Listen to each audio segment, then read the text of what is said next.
In my previous video on Ko Lei Huan, I mentioned in passing the Tiandihui, or the Chinese Heaven and Earth Society. This is a Chinese brotherhood, or in the words of the colonial British administrators, a secret society. But to call it a secret society, the Chinese might say, oh, the British, you have the Freemason, we have Tiandihui, so tomato, tomato. Anyway, this Tiandihui is older than even Penang itself, because Ko Lei Huan was a member, and for his involvement in Tiandihui, the Chinese authority back in mainland China wanted to arrest him, causing him to flee mainland China, and in so doing, indirectly becoming the founding father of the Chinese community in Penang. Now, this Tiandihui did not die off. Its impact continues on down the centuries. If you follow our local history, you will know about the Larut Wars, you will know about the Haisan and the Gihin. They were impacted by Tiandihui also, as do Sun Yat-sen and Chiang Kai-shek. And so, Tiandihui did not completely die out. It was happening all through the centuries. And it has an impact on Penang society, which is what we are going to explore in this video today. So if you're ready, let's get into it.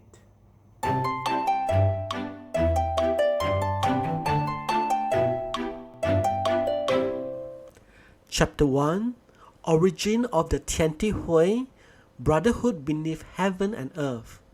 The story of Tiandihui, or Heaven and Earth Society, begins not in Penang but in southern China during the reign of the Qing dynasty. The year was 1761. In the rural county of Jiangpu and Zhangzhou in Fujian province, four men, T.C., Li Amin, Zhu Dingyuan, and Tao Yuan, would lay the foundation for what would become one of the most widespread and influential Chinese secret societies in the world. These men were not revolutionaries at first. According to modern scholarship, their purpose was originally mutual aid, a fraternity for protection and solidarity among common people, especially in an era of oppression, corruption, and hardship under Qing rule. They were ordinary people trying to build an extraordinary bond, united under the forces of heaven, Tian, and earth, Di, hence the name Tiandihui. But over time, the society's goals evolved. As Qing officials outlawed such associations, they were pushed underground. In the shadows, the Tiandihui began to adopt a more resistance-based identity, aligning itself with older Ming loyalist myths. One popular legend claimed that the society was formed after the destruction of the Shaolin monastery, when 5 surviving monks vowed to overthrow the Qing and restore the Ming dynasty. These legends gave the society not just purpose, but spiritual legitimacy. Members swore sacred oaths, conducted elaborate initiation rituals, and adopted a code of brotherhood, loyalty, and justice. In time, the Tiandihui spread across Fujian, Guangdong, and into the Chinese diaspora in Southeast Asia. And as Chinese migrants fled war, poverty, and persecution, they brought this brotherhood with them, hidden in their hearts and passed on in whispers. One day, this brotherhood would reach Penang and leave an imprint that continues to echo through our history. Chapter 2, Myths and Legends, Shaolin Survivors, and the anti-Qing Vow. While the Tiandihui began as a society for mutual aid, its rapid rise in popularity was due in no small part to the power of myth. In the oral traditions passed down among its members, the Tiandihui claimed a far more heroic and ancient origin, a story that blended history, legend, and martial virtue. According to this version, the society was born not in 1761 but much earlier, from the ashes of the Shaolin monastery destroyed by Qing forces. As the tale goes, 5 warrior monks survived the massacre: Cai Dezhong, Fang Dahong, Ma Chaoxing, Hu Dedi, and Li Shikai. These monks, carrying the flame of resistance, fled to a secret location known as the Honghua Ting, or Red Flower Pavilion. There, under cover of night, they swore a sacred oath to overthrow the Qing and restore the fallen Ming dynasty, a cause that would be enshrined in the society rallying cry, Fang Qing Fu Ming, oppose the Qing, restore the Ming. Whether or not this story is historically accurate mattered little to the people who believe in it. To oppress Chinese under Qing rule, the legend provided identity, purpose, and spiritual authority. The 5 Shaolin monks became sacred figures, the Red Flower Pavilion, a symbol of righteous rebellion. The Tiandihui wove these stories into their initiation rituals and symbols. Members would reenact the swearing of the oath. They used floral imagery, especially the red flower, to signify loyalty and secrecy. Their passwords, handshakes, and coded language were all steeped in this mythology. This mythic framing served a dual purpose. It gave members moral courage to resist tyranny, and it shielded the society behind a veil of religious and heroic storytelling. Outsiders saw it as superstition, insiders knew it as a sacred brotherhood. As the society grew, this legend followed it across oceans, embedded deep in the minds of those who carried the Tiandihui flame to new lands. And when the brotherhood arrived in Penang, it arrived not merely as an organization, but as a story alive with purpose. Chapter 3: Structure and Ritual, Symbols, Brotherhood, and Sacred Oaths. The Tiandihui was more than a secret society. It was a ritualized world, complete with its own symbols, ranks, ceremonies, and codes. To join the brotherhood was to step into a parallel society governed not by imperial law, but by a sacred moral order passed down through generations. Initiations was no casual affair. Prospective members had to swear loyalty through a series of elaborate rites, often conducted at night in secret locations lit by incense and candles. The ritual involved burning Jaws paper, cutting fingers to draw blood, and pledging to the ideals of brotherhood, justice, and resistance against tyranny. The most sacred vow was allegiance to the cause of Fan Qing Fu Ming, even if by the 19th century that slogan had become more symbolic than literal. Members addressed each other as brothers and often referred to themselves as belonging to a family under heaven and earth. The society believed in cosmic harmony, mirroring the universe through its structure.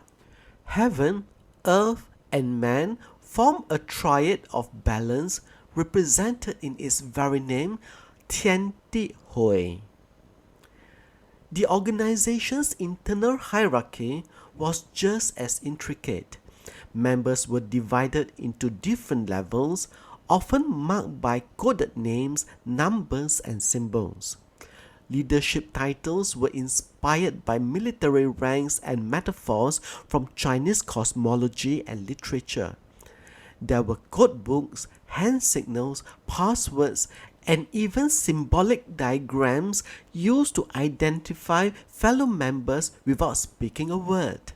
Among the most revered symbol was Lord Guan or Guan Yu, the ancient general from the romance of the Three Kingdoms. Deified as a god of loyalty and righteousness, he became the spiritual patron of the Tiandihui. His image, stern and bearded, often holding a massive blade, was placed at altars during ceremonies, and his virtues were recited like scripture. These traditions help maintain unity, discipline, and identity across vast distances. Whether in a village in Fujian or a port in Penang, a Tiandihui brother would recognize another, not by face, but by gesture, language, and shared ritual. In an uncertain world, these symbols gave meaning. In foreign lands, they gave belonging. Chapter 4: The Tiandihui, Resistance, Rebellion, and Robbery. By the late 1700s, the Tiandihui was no longer just a secret brotherhood. It had become a covert network of resistance operating in the shadows of Qing China. Though originally rooted in mutual aid, the Tiandihui increasingly found itself aligned with anti-Qing uprisings, whether by choice or by circumstance. The Qing government, wary of any secret societies, had already outlawed such organizations in the 17th century. This forced the Tiandihui underground and drove its members to find new ways to survive and organize. Some chapters began to finance their operations through illegal means, including gambling, extortion, and most notably, robbery. In 1766, just 5 years after its founding, the Tiandihui had established itself firmly in the Jiangpu and Pinghe counties of Zhangzhou, Fujian. By 1767, a member named Lu Mo began organizing robberies to fund revolutionary activities. These weren't random acts of banditry, but coordinated efforts to raise resources for the cause of Fan Qing Fu Ming, oppose the Qing, restore the Ming. Such activities blurred the line between idealism and criminality. Some Tiandihui chapters focus on revolutionary goals, others evolve into local protection rackets. The society's decentralized nature meant that not all members followed the same path. Some upheld the brotherhood's values, while others saw opportunity in its secrecy. Yet, even when operating in the gray zone, Tiandihui cells maintained their identity through ritual, loyalty, and purpose. They serve as alternative power structures, especially in rural or neglected areas where imperial governance was weak. In some regions, they offered protection to the oppressed, functioning as a kind of underground justice system. In others, they become involved in violent uprisings, such as the failed 1813 rebellion led by Tiandihui members in northern China. These experiences shaped the character of the Tiandihui that would later arrive in Southeast Asia, a mix of rebellion, secrecy, and survival instinct.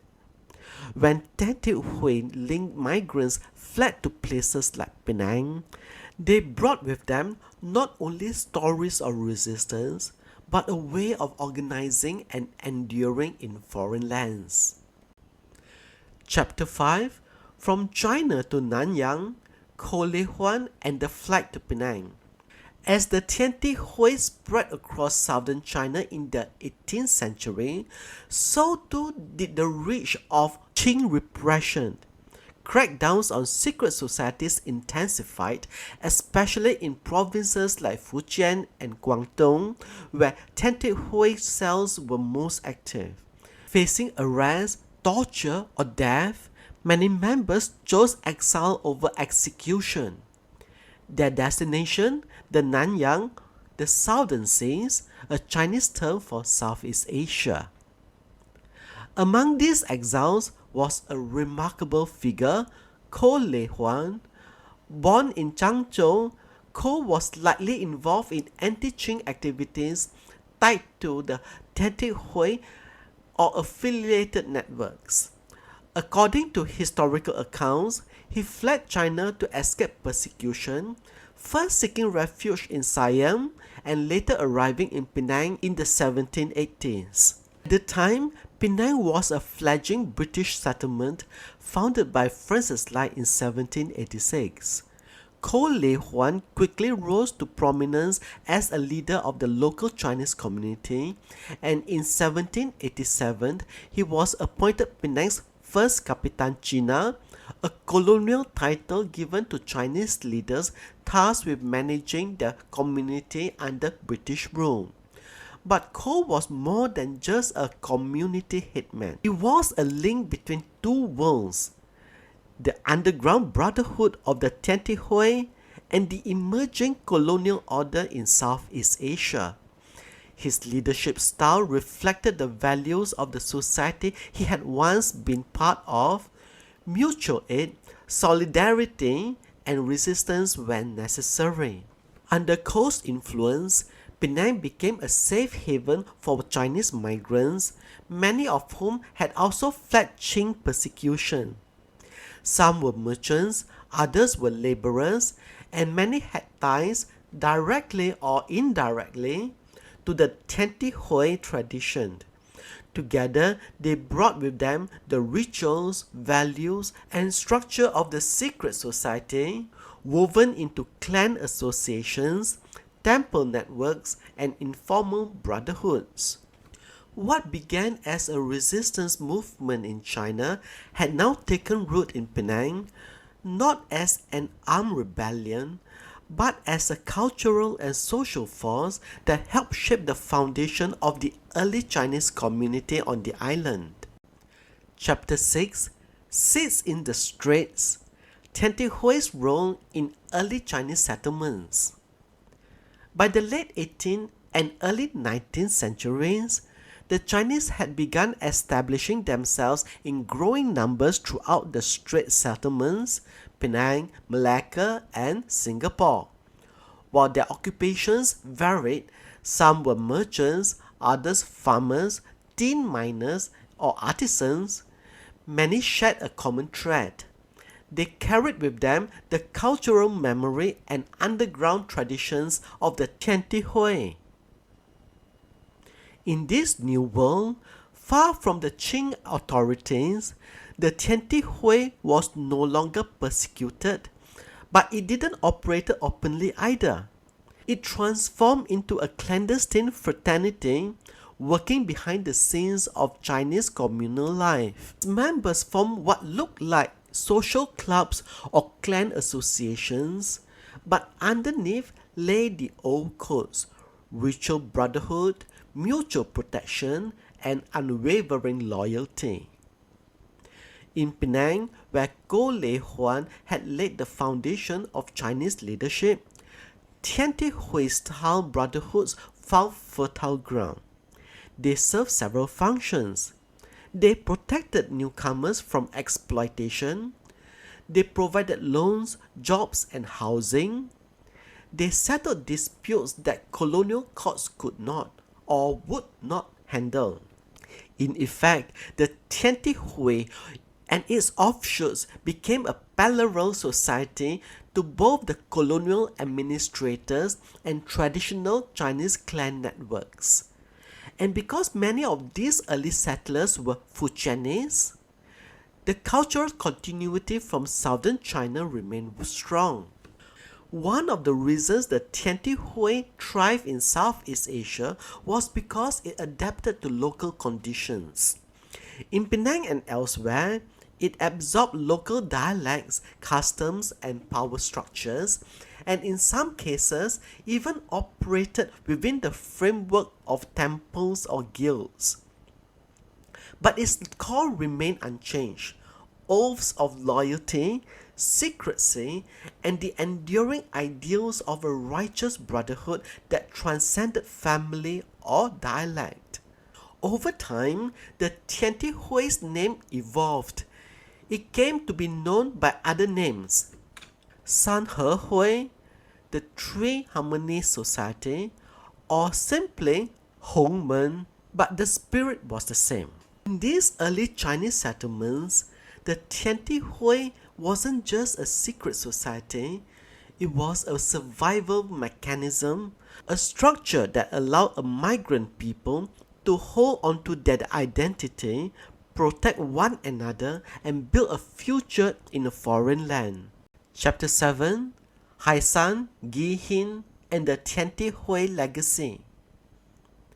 As the Chinese population grew across the Straits Settlements and British Malaya, so too did the number and influence of secret societies. By the mid-19th century, two major rival factions dominated the Chinese social landscape: the Haisan and the Gihin. Though they would later become notorious for violent clashes, their roots can be traced back to a shared ancestor, the Tiandihui. Both Haisan and Gihin inherited the rituals, symbols, and internal structure of the Tiandihui.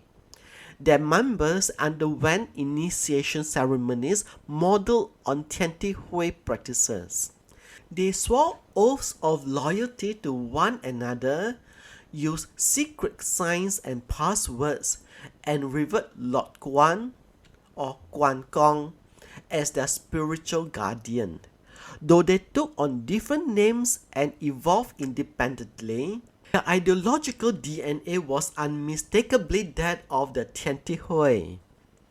The Gihin society was especially influential in Penang, Singapore, and parts of the Malay Peninsula. It drew members from multiple dialect groups, especially Hokkien, Teochew, and Hakka, and often attracted poorer laborers and coolies. The Haisan, on the other hand, was particularly strong in Perak and had a base among Cantonese miners. In Penang, both groups had a presence, though the rivalry was more intense in the tin-rich states further south. These societies weren't just criminal gangs as colonial authorities often claimed. They functioned as quasi-political and socio-economic organizations, providing jobs, housing, protection, and dispute resolution. But they also competed for control over labor, trade routes, and influence, especially in the lucrative tin mining industry. When conflict broke out, such as during the Laurat Wars in the 1860s and 1870s, these groups showed their darker side: armed violence, secret alliances, and power struggles. Still, underneath the bloodshed and rivalry, the legacy of the Tiandihui remained: a deep belief in brotherhood, loyalty, and resistance to outside control. In this way, the Tiandihui spirit didn't fade, it splintered and evolved, and its legacy would continue to shape not only Penang's Chinese society, but the entire region's history. Chapter 8: The Republican Revolution, Sun Yat-sen, the Tongmeng Hui, and the Hongmen. As the 19th century gave way to the 20th, a powerful tide of change swept through China. The Qing dynasty, weakened by internal corruption and foreign intrusion, was facing its final days. And at the heart of the revolutionary movement that would bring the empire to an end was a man deeply influenced by the traditions of the Tiandihui, Sun Yat-sen. Sun Yat-sen, widely regarded as the father of modern China, was initiated into the Hongmen, one of the most enduring branches of the Tiandihui. Like many revolutionaries of his time, Sun drew upon the society's deep anti-Qing ethos, its rituals of brotherhood, and its secretive network of loyal supporters, spanning from southern China to the overseas Chinese communities in Southeast Asia. In 1905, Sun established the Homeman Hui, or United League, as a revolutionary alliance committed to toppling the Qing and establishing a republic. While it was a modern political organization, the Homeman Hui was built on a foundation forged by the Tiandihui, clandestine organization, oaths of loyalty, and moral righteousness. The Homeman not only supported the revolution ideologically, they also provided money, men, and networks, especially among the Chinese diaspora. In Penang, for instance, Sun found eager allies and donors within the Chinese community, many of whom had long-standing ties to Tiandihui-related groups. Sun himself visited Penang in 1905 and again in 1910, delivering passionate speeches and raising funds for the revolutionary cause. His connection to the Brotherhood gave him instant credibility among Chinese migrants who still viewed the Hongmen as a symbol of justice and resistance. When the Xinhai Revolution broke out in 1911, ending over 2,000 years of imperial rule, the Tiandihui had in many ways fulfilled its mission, not by restoring the Ming, but by helping to usher in a new Chinese republic. What began as a secret brotherhood of fugitives and farmers had now become a pillar of political transformation, and in places like Penang, the echoes of that revolution were deeply felt. Chapter 9: From Revolutionaries to Triads, the controversial transformation. With the fall of the Qing dynasty in 1911, the Tiandihui had, in a sense, achieved its original mission, resisting the Manchu rulers and contributing to the birth of a new Chinese republic. But this victory came at a cost. The society had lost its central unifying purpose. Without the cause of Fan Qing Fu Ming, opposed to Qing, restore the Ming, the Brotherhood entered a period of crisis and fragmentation. Some branches of the Tiandihui evolved into legitimate organizations, such as the Homeman in Taiwan and North America, while maintaining their identity as patriotic fraternities involved in community building and charity. Others tried to align themselves with the new Chinese Republic, supporting figures like Sun Yat-sen and even Chiang Kai-shek. But not all branches managed to adapt. In many cases, especially within mainland China and Southeast Asia, Tiandihui's groups struggled to reintegrate with civilian life. Years of secrecy, underground networking, and internal discipline had shaped them into clandestine systems useful for revolutions but difficult to repurpose in peacetime. As a result, some offshoots drifted into criminal activity. Extortion, gambling gangs, protection rackets, and smuggling began to replace revolutionary goals. This is where the line between Tiandihui and Triads began to blur.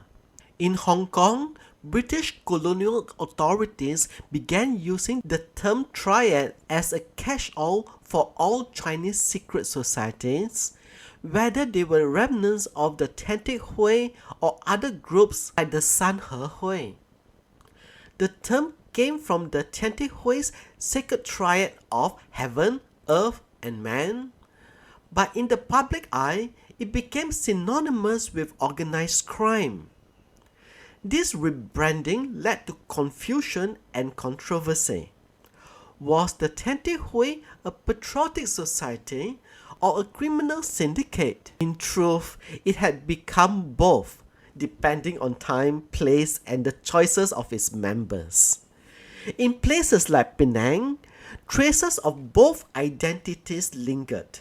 While some members continued to serve the community and uphold traditional values, others embraced a darker path, ushering in a new chapter in the complex legacy of secret brotherhood. Chapter 10: The Tiandihui in Modern Penang: Memory, Myth, and Margins. By the 20th century, the Tiandihui no longer held the central place in Chinese life that it once had. In Penang too, its influence gradually faded, but its legacy never truly disappeared.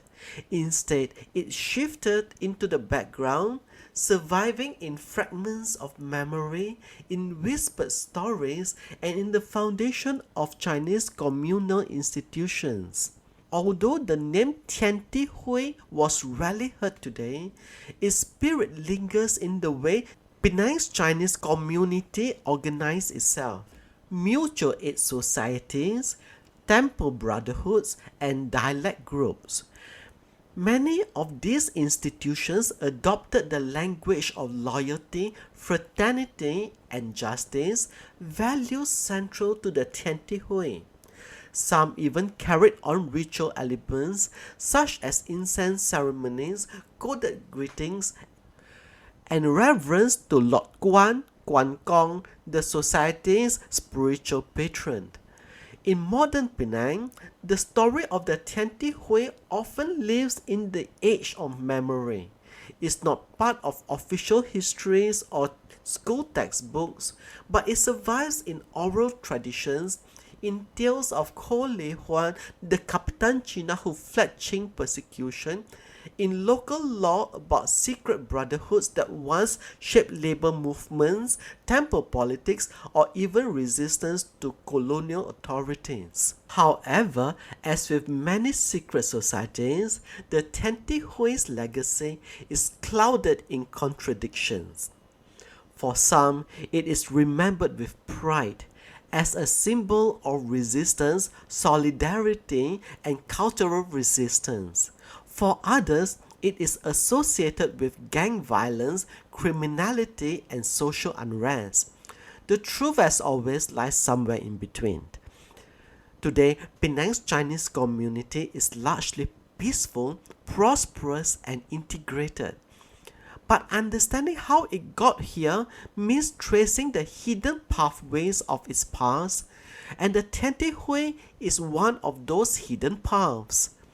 It was not merely a society of rebels or criminals, it was a mechanism of survival, a vessel of hope, and a bearer of identity during a time of great uncertainty.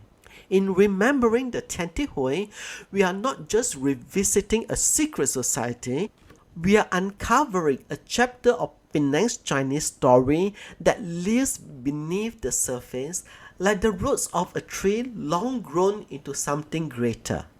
Chapter 11: The Homeman Today, from Taiwan to the overseas Chinese world. Though the Tiandihui may seem like a relic of the past, its modern form, now most commonly known as the Homeman, continues to exist today, albeit in different shapes and meanings depending on where you look. In Taiwan, the Homeman is legal and even politically influential. It maintains rituals, hierarchies, and a strong sense of patriotic mission, all rooted in its revolutionary origins. It's no coincidence that Sun Yat-sen, father of the Chinese Republic, and Chiang Kai-shek, leader of the nationalists, were both affiliated to the Homeman. Today, the organization even runs cultural activities, businesses, and is said to have members within Taiwan's armed forces. After Taiwan's period of martial law ended in 1989, the Homeman began emerging from the shadows. Branches such as Ke Shantang and Nanhua Shantang were registered as legal entities. These groups now act as fraternal organizations promoting traditional Chinese values, martial arts, and community service. Meanwhile, across the Chinese diaspora, especially in countries like Canada, the United States, and Australia, the Homeman survives under the banner of the Chinese Freemasons. These overseas chapters were first established in the 19th century, often by migrants from southern China who brought with them the brotherhood's ideals and networks.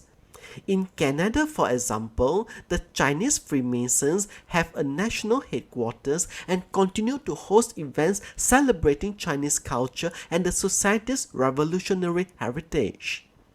Their activities include charity work, community support, and preserving history, a far cry from the underground resistance movements of centuries past. Of course, not all groups bearing the Hongmen name are legitimate. In places like Hong Kong, the name remains banned due to its association with the triads. But elsewhere, the organization has reclaimed its identity as a patriotic and cultural fraternity.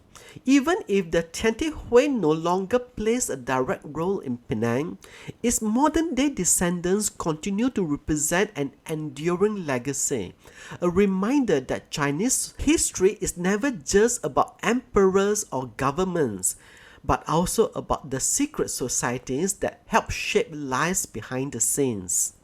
Chapter 12, Legacy in Penang, the Brotherhood's Quiet Influence. As Penang grew from a modest colonial outpost into a thriving multicultural port city, much of its development was shaped not only by trade and politics, but also by the networks that quietly wove through its Chinese community. Among the most influential, though least visible, was the legacy of the Tiandihui, the Heaven and Earth Society. Though the name Tiandihui faded from public view over the 20th century, its values, structures, and spirit live on in more subtle forms. You can find echoes of it in Chinese associations, temples, and community guilds, especially those that emphasize brotherhood, mutual aid, and ritual unity. The early seeds planted by figures like Ko Lei Huan, Penang's first Kapitan Cina, helped define how Chinese migrants organized themselves in a foreign land. His leadership style, firm, communal, and rooted in a culture of loyalty, reflected many of the values associated with the Tiandihui. Over time, these ideals became embedded in Penang's Chinese identity: respect for elders, reverence for shared ancestry, and the importance of standing together in the face of adversity. The society's mythos, particularly the stories of the 5 Shaolin survivors and the anti-Qing vow of the Red Flower Pavilion, nurtured a shared sense of origin and resilience among Chinese communities, even generations after migration. Even today, while few Penangites may identify with the Tiandihui by name, its quiet influence can still be seen in the careful hierarchy of Chinese temple communities, in the rituals performed during festivals and funerals, in the spirit of solidarity among dialect groups, especially in moments of crisis. What began in the shadows of Qing persecution became, in Penang, a scaffold for community and survival. Though no longer secret, the Brotherhood's values still live in Penang's Chinese soul, not through password and handshakes, but through custom, memory, and shared belonging. The Tiandihui may have retreated from the forefront of Penang's history, but its story continues, quietly etched into the very fabric of this island's multicultural heritage. Epilogue. Beneath the surface, beyond the scrolls, history often remembers emperors, governors, and treaties, those whose names appear in documents and whose portraits hang in museums. But just beneath the surface of those official records flows another kind of history, one told in whispers, preserved in rituals, and carried by those who seldom made the written page. The story of the Tiandihui belongs in this quieter, deeper stream. What began in the mountains of Fujian as a secret brotherhood resisting Qing rule traveled across oceans to places like Penang, Singapore, and Malaya.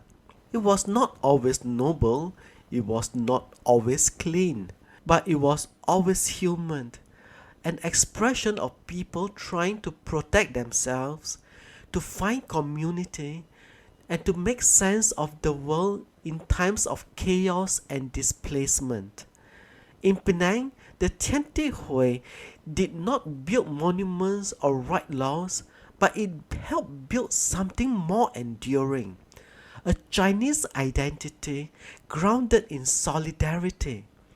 Through its influence, early Chinese settlers forged mutual aid networks, leadership models, and a cultural resilience that continues to shape the community to this day. And yet, the Tiandihui remains paradoxical, revered as a patriotic society, condemned as a criminal network. That duality reflects the reality of survival at the margins of empire, where resistance and opportunism often share the same cloak. Today, most Penangites know little of the Tiandihui. Its rituals are rarely practiced, its codes are fading. But traces remained in temple halls, in clan houses, in the unspoken rules of community life. To study the Tiandihui is not only to understand a secret society, but to uncover how migrants made meaning, preserved dignity, and built belongings in a foreign land. The Tiandihui may have vanished from view, but its story, like so many others hidden beneath official histories, continues to breathe in the soul of Penang.